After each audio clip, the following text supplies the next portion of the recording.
Matthew David Graham 18 साल का एक लड़का जो अपने कमरे में बैठा लैपटॉप पर कुछ कर रहा होता है। बाहर से देखने में तो वह बहुत ही नॉर्मल, शर्मीला और एक पढ़ा लिखा स्टूडेंट लगता है, लेकिन अंदर से वह एक ऐसी दुनिया बना रहा था जो कि इंसानियत पर बहुत बड़ा दाग बनने वाली थी। डार्क वेब पर लोग उसे लक्स कहते थे। 3 साल तक उसने और के जरिए ऐसी घिनौनी हरकतें की जिसके बारे में सुनकर बड़े बड़े क्रिमिनल्स के भी पसीने छूट जाएं। ये कहानी एक ऐसे मॉन्स्टर की जिसे एफबीआई ने दुनिया का सबसे बुरा क्रिमिनल कहा। एक आदमी जो इंटरनेट के अंधेरे कोने में बैठकर हजारों बच्चों की जिंदगियों को बर्बाद कर रहा है। सो तैयार हो जाओ, आज का ये वीडियो तुम्हारी नींदें उड़ा देगा। 1993 में मेलबर्न, ऑस्ट्रेलिया के साउथ मोरांग में मैथ्यू डेविड ग्राहम पैदा हुआ।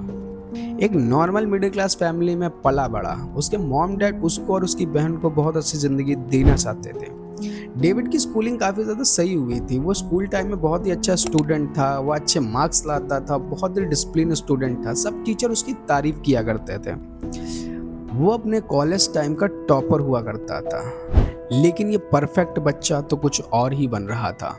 पड़ोस में ये 6 बच्चों की बेबी सिटिंग भी करता था। किसी को शक भी नहीं हुआ कि आखिर इसके दिमाग में चल क्या रहा है। 17 साल की उम्र में उसके अंदर का डार्क साइड जगना शुरू हुआ। उसने 4chan को डिस्कवर किया, जहां हैकर्स, ट्रोल्स और वियर्ड मेंटालिटी के लोग जमा होते हैं और अजीबोगरीब चीज़ों के ऊपर बातें करते हैं। यहीं से उसका रास्ता डार्क वेब की तरफ मुड़ा। 2011 में हैकर ग्रुप एनोनिमस ने ऑपरेशन डार्क नेट चलाया और लॉलिता सिटी नाम की चाइल्ड साइट को टारगेट किया। ग्राहम, जो अब 18 साल का हो चुका था, वो इस साइट के बारे में क्यूरियस हो गया और उसने टॉर डाउनलोड किया, एक ऐसा टूल जिसकी मदद से आप डार्क वेब एक्सेस कर सकते हैं। यहीं से जन्म हुआ लक्स का। एक इंटरव्यू में उसने कहा, मैंने देखा कि डार्क वेब पर कोई भी कुछ भी कर सकता है और कोई पकड़ नहीं सकता। ये उसके गंदे सफर की शुरुआत थी। ग्राहम ने अब अपनी डबल लाइफ जीना शुरू की। दिन में वह कॉलेज जाता, असाइनमेंट करता और रात में फिर वह बनता लक्स, जहां वो अजीबोगरीब चीजें लोगों से करता और करवाता। ये सब कुछ वो अपने कमरे से करता था और इसके बारे में उसके पेरेंट्स को भनक तक नहीं लगी। डार्क वेब, इंटरनेट का वो हिस्सा जो नॉर्मल सर्च इंजन से छुपा है। यहाँ एनोनिमिटी सबसे बड़ा वेपन है और ग्राहम ने इसे अपना सुपर पावर बना लिया। 2012 में जब वो सिर्फ 19 साल का था, उसने हार्ट लव नाम की साइट बनाई। दोनों एम्पायर का एक पार्ट थे। ये साइट एक ट्विस्टेड सब कल्चर को प्रमोट करती थी। हर सीपी का सबसे गंदा रूप है, जिसमें बच्चों को और ह्यूमन दिखाई जाती है। ये इतना घिनौना था कि डार्क वेब के बाकी क्रिमिनल इससे दूर रहते थे। लक्स ने अपनी साइट को सबसे अलग बनाया। इसमें मेंबर बनने के लिए लोगों को अपना खुद के अब्यूज वीडियोस अपलोड करने पड़ते थे, तब कहीं जाके वो मेंबर बन सकते थे। उसने अपनी साइट को काफ़ी अच्छे से मेंटेन किया हुआ था। जैसे नॉर्मल ऑर्डिनरी साइट तुम देखते हो कैटेगराइज होती हैं, तो उसमें भी कैटेगराइज थी कि ये स्टार, वो स्टार, ये पोज वगैरह। तो तुम समझ जाओ मैं क्या कहना चाह रहा हूँ। ज़्यादा खुल के अगर मैं बताऊँगा तो तुम जानते हो यूट्यूब बाबा दुखी हो जाते हैं मेरे पे। यहाँ तक कि उसने डेजी डिस्ट्रैक्शन वीडियो को भी होस्ट किया, जिसमें महज 18 महीने की बच्ची के अब्यूज़ किया जाता है, जिसे पीटर स्केली नाम के क्रिमिनल ने बनाई थी। उसका मानना था कि ये सब वो फ्रीडम ऑफ स्पीच के लिए कर रहा है, लेकिन असल में वह बच्चों के दर्द पर अपना बिजनेस चला रहा था और एक बहुत गंदा बिजनेस चला रहा था। 2013 तक हर टू द कोर एक नोटोरियस साइट बन जाती है। रोजाना उस पर 20,000 यूनिक हिट्स और 15,000 वीडियो डाउनलोड्स मिलते थे। लक्स का कहना था कि वो हार्ट का कोई बहुत बड़ा फैन नहीं था, लेकिन दूसरों को इसे देखने का राइट सपोर्ट करता था। वो अपने आप को फ्रीडम फाइटर कहता था। लेकिन उसने रूस में एक क्रिमिनल को 5 साल की लड़की के और मर्डर के लिए उकसाया। ब्रिटेन में एक आदमी को एक डिसेबल्ड बच्ची के अब्यूज के लिए बोला। ये कोई क्राइम नहीं था, ये एक मॉन्स्टर का गेम था। ग्राहम की साइट पर एक ग्लोबल नेटवर्क बन गया। लोग रोज ज्वाइन करते, कंटेंट अपलोड करते और एक दूसरे को टिप देते कि कैसे एविडेंस मिटाने हैं और पुलिस से बचना है। ग्राहम का कहना था कि हम सब फैमिली की तरह हैं ग्राहम की दुनिया छोटी थी, बस एक बेडरूम, लेकिन डार्क वेब पर वो किंग था। बाहर से वो एक शाय लोनली स्टूडेंट था जो यूनिवर्सिटी जाता था, लेकिन अंदर से लक्स एक अंपायर चला रहा था, एक अंपायर। उसने एक जर्नलिस्ट को बताया था, मुझे टीनेज में बच्चों के लिए अट्रैक्शन फील हुआ। पहले मुझे शर्म आई, लेकिन डार्क वेब पर कम्युनिटी ने मुझे इसे एक्सेप्ट करने में हेल्प की। वो खुद बच्चों को फिजिकली हर्ट नहीं करता था, लेकिन दूसरों को ऐसा करने के लिए उकसाता था। उसका एम्पायर एक फुल ऑन बिजनेस था। ग्राहम ने प्रोड्यूसर्स लॉन्च बनाया, एक सीक्रेट सेक्शन जहां सिर्फ वही लोग जा सकते थे जो नई हार्डकोर वीडियोस बनाते थे। उसने क्रिमिनल्स को गाइडेंस दी, जैसे मेटा डेटा कैसे हटाना है, एविडेंस कैसे मिटाना है या टॉर पर सेफ कैसे रहना है। उसने अपने नेटवर्क को इतना स्ट्रांग बनाया कि रूस, यूके, फिलीपीन हर जगह के क्रिमिनल उससे जुड़ गए। एक बार उसने कहा कि हम एक रेवोल्यूशन ला रहे हैं, लेकिन ये रेवोल्यूशन बच्चों के खून से लिखा जा रहा था। ग्राहम के लिए ये पावर का नशा था और वो अपने बेडरूम में बैठा एक गॉड की तरह फील करता था। डार्क वेब पर उसका हर हुक्म चलता था, लेकिन ये एम्पायर एक दिन दिखना शुरू हो गया और वो दिन उसके लिए गेम चेंजर था। ग्राहम का सबसे बड़ा पार्टनर था पीटर स्कली।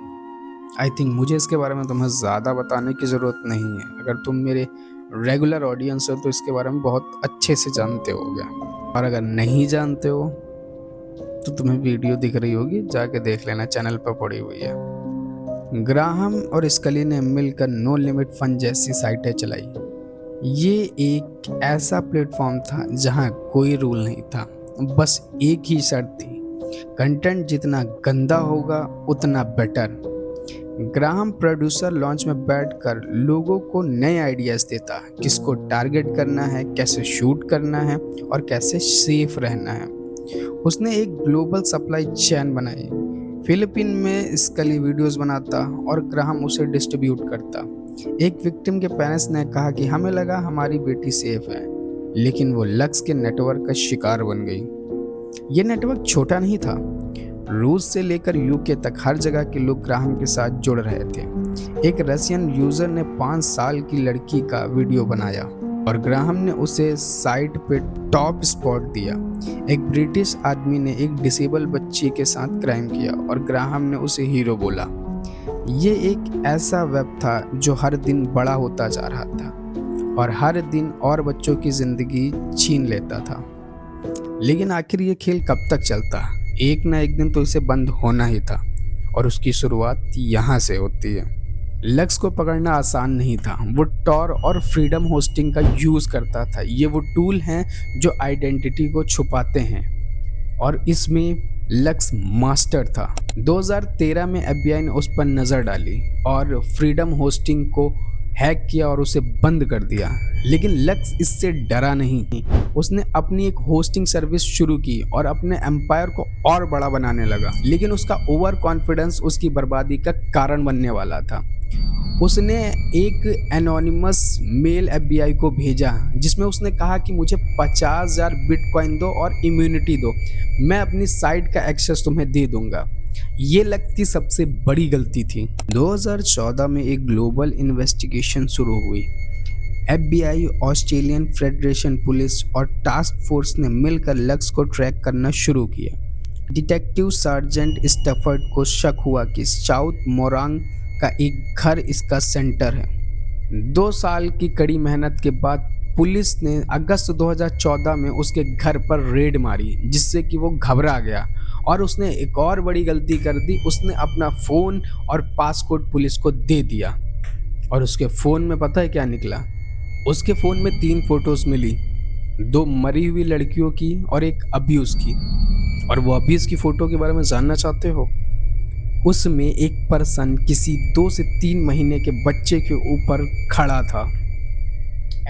ऐसे डिटेल बताते बताते मेरा दिमाग ख़राब होने लगता है। कभी कभी लगता है कि बताऊं या ना बताऊं, लेकिन बताने से शायद तुम उसकी गहराईता को समझ सकते हो। मैं तो ये सोचता हूँ कि मेरी वीडियोस के कमेंट सेक्शन के में जो लोग हैं वो भी पता नहीं अलग मेंटालिटी के हैं।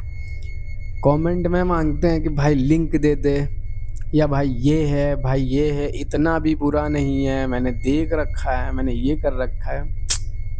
Fuck you bro, fuck you. Lux ने लैपटॉप खोलने से साफ मना कर दिया, लेकिन अब तक पुलिस के पास काफ़ी ज़्यादा सबूत मिल चुके थे उसके खिलाफ। ये इन्वेस्टिगेशन सिर्फ ऑस्ट्रेलिया तक नहीं थी, FBI, यूरोपोल, कनेडियन पुलिस सब इसमें शामिल थे। 2 साल में 30 बच्चियों को बचा लिया गया जो ग्राहम के नेटवर्क की शिकार थी। एक मेलबर्न के क्रिमिनल को भी पकड़ा गया। उसने अपनी 9 साल के रिलेटिव को अब्यूज़ किया और वीडियो में वो बच्ची लक्स को एड्रेस कर रही थी। इन्वेस्टिगेशन ने एक ग्लोबल वेब खोला। पीटर स्कली, सैनन मैकूल जैसे लोग इसमें पकड़े गए और ये कैट एंड माउस का गेम था जो लक्स हार गया था। पुलिस को पता था कि लक्स के पास और सीक्रेट हैं, लेकिन उसका फ़ोन ही उसकी कहानी का एंड बन गया। सितंबर 2015 में ग्राहम मेलबर्न मजिस्ट्रेट कोर्ट में 13 चाइल्ड पोर्नोग्राफिक चार्जेस पर गिल्टी पाया गया। उस पर चाइल्ड अब्यूज़ मटेरियल कंट्रोल करने, प्रमोट करने और दूसरों को क्राइम के लिए उकसाने का इल्ज़ाम था। मार्च 2016 में काउंटी कोर्ट के जज माइकल टीनी ने उसे 15 साल 6 महीने की सज़ा सुनाई, 10 साल तक बिना पैरोल के। जज ने कहा, तुमने अपने बेडरूम से दुनिया भर के ट्विस्टेड माइंडसेट को कंट्रोल किया। ग्राहम ने थोड़ा रिग्रेट दिखाया, लेकिन उसका चेहरा ब्लैंक था, जैसे उसे कोई फर्क ही नहीं पड़ता।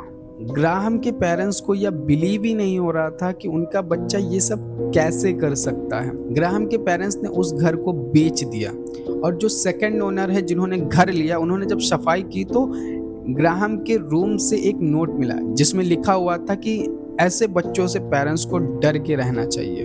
उसकी अरेस्ट ने साउथ मोरांग को हिला कर रख दिया था। जिस स्कूल और कॉलेज से उसने पढ़ाई की थी वहां से उसका रिकॉर्ड हटा दिया गया।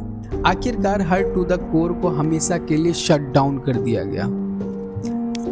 लेकिन आप और मैं ये बहुत अच्छे से जानते हैं कि डार्क वेब पर ये सब कभी बंद नहीं हो सकता है। एक साइड बंद होगी तो दूसरी साइड बनेगी, दूसरी बंद होगी तो तीसरी बनेगी। कभी कभी लगता है कि क्या सच में ये सब चीज़ें कभी बंद हो पाएंगी, या हमारी सरकार या हमारी अथॉरिटीज़ इतनी बेबस हैं कि वो कभी इसके खिलाफ कुछ कर ही नहीं सकती हैं।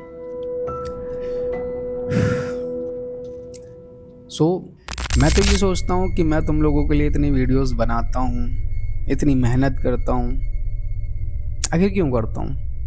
ऐसे टॉपिक पर वीडियोस बनाकर इनकी रिसर्च करके मेरे दिमाग ख़राब हो जाता है,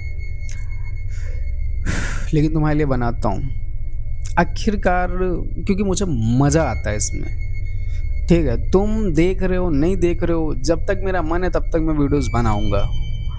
तुमको देखना हो देखो, नहीं देखना है मत देखो।